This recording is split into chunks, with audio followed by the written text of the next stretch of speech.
Allô tout le monde, bienvenue à une nouvelle édition de Facebook Live. Non, mais sans blague, donc une fois de plus, un Facebook Live pour vous parler des liens importants de la semaine passée. Je sais, c'est les liens de la semaine passée, mais c'est des liens pour vous préparer pour la semaine. Donc, pour commencer une belle semaine, commencez avec Dano Truong, haha. Donc, sans faire plus de blagues, commençons tout de suite. Tous les liens seront dans la description de la vidéo, sur un article de blog, seront sur Internet. Donc, premier lien, Hootsuite acquiert AdEspresso. Qu'est-ce que c'est vraiment intéressant pour ceux qui ne connaissaient pas AdEspresso, c'est un outil qui permet de gérer les pubs Facebook, entre autres. Donc, Hootsuite, qui était tout le temps reconnu pour gérer les présences sociales, a acquéri une entité de Facebook Ads. Donc, ça veut dire quoi? Ça veut dire que la game, les gens commencent à comprendre que la game se joue beaucoup dans le paid. La même chose, on se rappelle la semaine passée, Mailchimp, qui ont commencé à permettre aux gens de faire des campagnes Facebook Ads à même Mailchimp.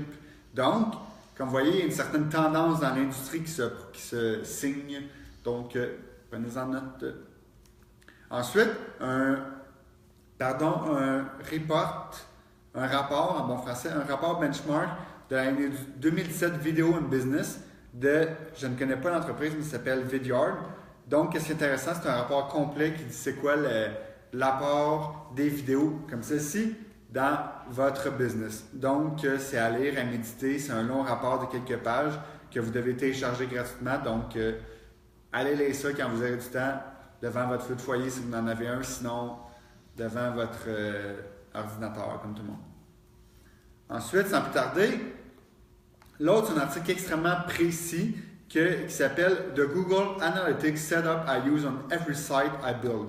Ça, c'est un gars qui nous montre c'est quoi son setup de Google Analytics. Pour ceux qui ne savent pas c'est quoi, dans un Google Analytics, tu as le compte, les propriétés puis les vues. Puis il y a moyen de tout faire un gros setup pour être capable d'optimiser la capture de données en différentes façons. Par exemple, enlever les spams, enlever vos adresses IP. Ça, c'est vraiment la base. Mais lui, il propose un setup quand même assez complexe. Mais pour le monde qui veut vraiment amener ça au prochain niveau, c'est une lecture intéressante. Une très longue lecture, comme moi-même, il y a beaucoup de choses que je ne comprends pas tout. Mais il y a quand même des trucs intéressants. Si vous voulez vraiment approfondir votre connaissance de ça, vraiment intéressant. Ensuite, un article assez léger, c'est des bots, des robots, que le magazine Strategy a décidé de mettre de l'avant, comme on a un. Pourquoi est-ce que je voulais vous partager ce lien-là? Parce que je trouve ça intéressant, les bots qui ont été dit pendant longtemps que ça allait être l'avenir, mais que c'est pas encore le présent. C'est encore dans quelques années peut-être, ou quelques mois, bref, je ne vais pas me prononcer là-dessus. Mais ce qui est intéressant, c'est plein de bots, des exemples de bots, comme par exemple, on a Domino's qui permet de faire la commande en ligne, on a CoverGirl qui ont imité un influenceur. Donc, les personnes peuvent faire semblant de chatter avec l'influenceur.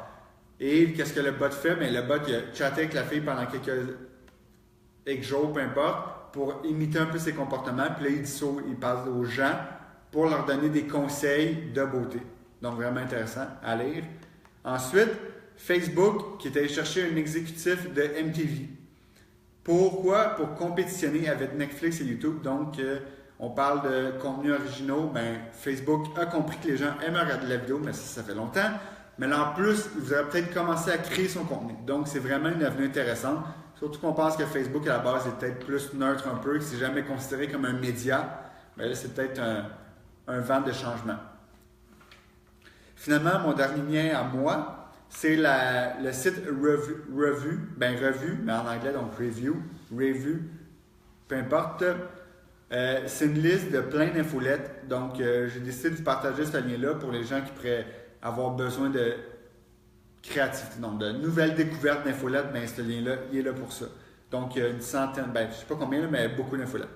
Et maintenant, pour le dernier lien, je vais inviter Rémi, charpentier. Salut tout le monde, Rémi pour Dano Truong, avec Thomas que vous connaissez tous. La semaine passée, je vous ai parlé de Snapchat. Eh bien, je continue à vous parler de Snapchat. cette semaine, en fait, dans la dernière semaine, Snapchat a fait une annonce pour un partenariat avec le réseau AI aux États-Unis. C'est un réseau du UK, en fait. Donc, ils vont créer un show vraiment qui va être diffusé sur Snapchat pendant 8 semaines. Donc, c'est un reality show, en fait, qui va être pas scripté du tout. Et ça s'appelle Second Chance. Donc, c'est vraiment des ex, en fait, qui vont se rencontrer pour discuter du fait de pourquoi ils se sont laissés et peut-être avoir une deuxième chance. Donc, ça va être diffusé sur 8 semaines au Canada, aux États-Unis, en Australie, ainsi qu'au UK. Et je pense que c'est vraiment quelque chose que Snapchat veut mettre de l'avant parce que ça va probablement engager les utilisateurs à passer plus de temps sur l'application.